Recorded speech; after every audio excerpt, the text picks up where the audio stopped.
القصة اللي معانا النهاردة يعني بتبدأ بشكل صعب شوية. ريحة وحشة قوي في بني سويف تحديداً في موقف محي الدين. دي كانت يوم 18 أغسطس 2019. الريحة كانت يعني لا تطاق لدرجة إن السواقين والناس اتلموا يشوفوا إيه مصدرها. واكتشفوا إيه بقى؟ للأسف اكتشفوا الأسوأ. لقوا جثة ست مرمية كده في أرض زراعية جنب الموقف. الجثة كانت منتفخة وفي حالة يعني صعبة قوي. يا لطيف. والشرطة وصلت طبعاً؟ أكيد. شرطة جت وعملت كردون أمني حوالين المكان. ومن المعاينة الأولية الضحية ست كبيرة في السبعينات كده. وسبب الوفاة واضح إنه ما كانش طبيعي. لا طبعا، ضربات جامدة جدا على الراس، يعني لدرجة العظم اتكسر. الموضوع ده يعني هو اللي هنغوص في تفاصيله النهاردة، وإزاي الجريمة دي فتحت على جرائم تانية محدش كان يتخيل إنها مرتبطة ببعض. طيب والطب الشرعي أكيد أكد موضوع. بالظبط. الطب الشرعي أكد إن سبب الوفاة هو الضرب العنيف ده على الراس، والتحريات بقى قدرت تعرف مين الضحية. عرفوها؟ نقطة التحول الحقيقية جت من الكاميرات. كاميرات الموقف نفسه. أيوة، الكاميرات دي سبحان الله كانت مصورة الضحية وهي ماشية وبتتكلم مع راجل كده قبل ما تختفي تماما. وده اللي وصلهم للراجل ده. بالظبط. قدروا يحددوا هو مين من الصور. طلع اسمه مصطفى أحمد عبد الويه، وشهرته مصطفى الغمراوي. عنده 65 سنة، فلاح من قرية جنب الموقف. استني، فلاها عادي كده ولا طلع ليه قصة؟ لا مش عادي خالص، طلع مسجل خطر. يعني ليه ملف قديم في الشرطة.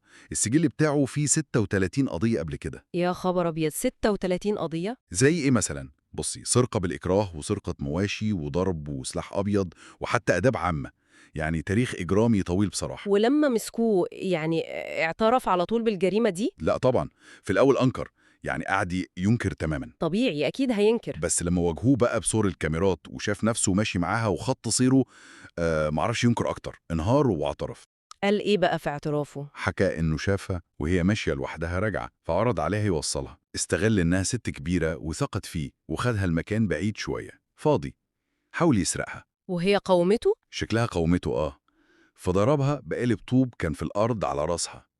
أخد منها حوالي 100 جنيه كانت معاها والحلقة الذهب اللي كانت لابساه. وبعدين سابها ومشي؟ لا، وده الجزء البشع بقى. عشان يضمن إنها ماتت ومحدش يكشفه، كمل ضرب على راسها بنفس قالب الطوب ده لحد ما اتأكد إنها خلاص ماتت، وبعدين رماها في الأرض الزراعية دي. يا ساتر، وحشية غير طبيعية.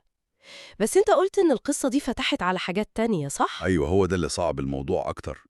الطريقة البشعة دي اللي بيسموها الأسلوب الإجرامي، يعني الطريقة اللي بينفذ بيها جريمته، لفتت نظر المحققين. لفتت نظرهم ازاي؟ لقوا إن الطريقة دي شبه قوي طريقة قتل في قضايا تانية كانت مقفولة ومسجلة ضد مجهول من سنين. قضايا قديمة يعني. بالظبط، قضايا كانت اتحفظت خاص. فبدأوا يفتحوا الملفات دي تاني ويواجهوا مصطفى ده بيها. وكانت المفاجأة؟ الصدمة الكبيرة بقى، اعترف إنه ارتكب 3 جرائم قتل تانية قبل كده. 3 غير دي؟ أيوة، 3 كمان، بنفس الأسلوب تقريبا. كلهم كانوا ستات كبار في السن وغالبا حالتهم المادية بسيطة. وامتى كانت الجرائم دي؟ أول واحدة كانت في 2011، يعني بعد ما خرج من السجن بفترة قصيرة في قضية قديمة. طب وإيه كان الدافع؟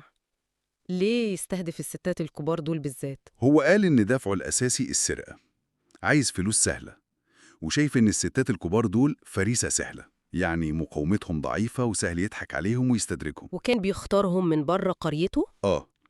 كان حريص يعمل جرايمه بعيد عن المكان اللي عايش فيه عشان محدش من اللي يعرفوه يشك فيه. يا ساتر. م. طب ممكن نعرف تفاصيل أكتر عن الجرائم القديمة دي؟ طبعا. أول واحدة دي اللي كانت في يوليو 2011، كانت ست عندها 73 سنة، كانت بتبيع قمح. هو عامل نفسه يعرف تاجر كبير وهيشتري منها، وخدها معاه لمنطقة ترعة كده. وعمل إيه؟ طلب منها فلوس ولما رفضت ضربها واعتدى عليها، وبعدين خنقها ورماها في الترعة وسرق منها شوال القمح اللي كان معاها. المشكلة وقتها إنهم لقوا الجثة، بس ما يعرفوش هي مين أصلاً ولا مين اللي عمل كده.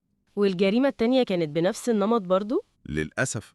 التانية كانت في فبراير 2018، لواحدة ست عندها 81 سنة اسمها سعدة.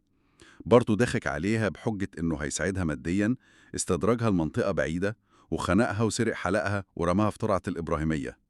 وبرضه وقتها محدش عارف مين الجاني. والتالتة؟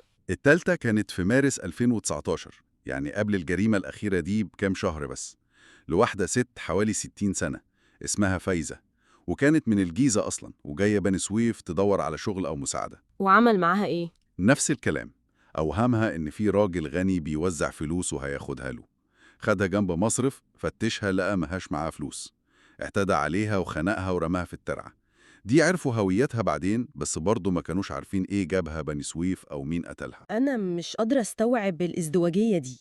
يعني إزاي واحد يعمل كل ده، الفظايع دي كلها، ويعيش بين الناس عادي ويمكن كمان بصورة كويسة؟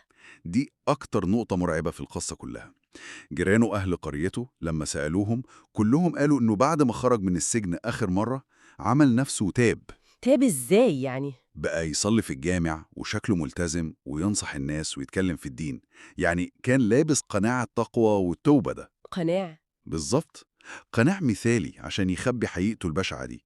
محدش كان ممكن يشك فيه أبدا بالشكل ده. سبحان الله. طب والنهاية القانونية إيه بعد كل الاعترافات دي؟ طبعا بعد ما اعترف بكل ده والأدلة كانت ضده في الأربع قضايا، أوراقه راحت للمفتي عشان الرأي الشرعي، واتحكم عليه بالإعدام في نفس السنة 2019. وتنفذ الحكم؟ أيوة، تم تنفيذ حكم الإعدام عليه سنة 2021. قصة فعلا بتوضح إزاي قاتل متسلسل ممكن يعيش سنين طويلة وسط الناس، بيستغل مظهر مزيف عشان يصطاد أضعف الضحايا. 8 سنين من الجرائم تحت قناع التوبة ده.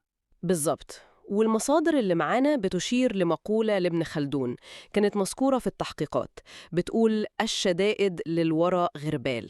الشدائد للورا غربال؟ يعني الشدائد والمحن زي الغربال كده، بتنخل الناس وتكشف حقيقتهم المستخبية. كأن الجريمة الأخيرة دي والتحقيق فيها كانت الغربال اللي كشف حقيقة الراجل ده. وده يخلينا نفكر قد إيه المظاهر ممكن تكون خداعة. فعلا. وبيخلينا نسأل، هو احنا بنقدر نعرف حقيقة اللي قدامنا فعلا من شكله أو كلامه، ولا لازم نستنى موقف صعب أو غربال الشدائد ده عشان نشوف الوش الحقيقي؟ نقطة تخلي الواحد يفكر كتير.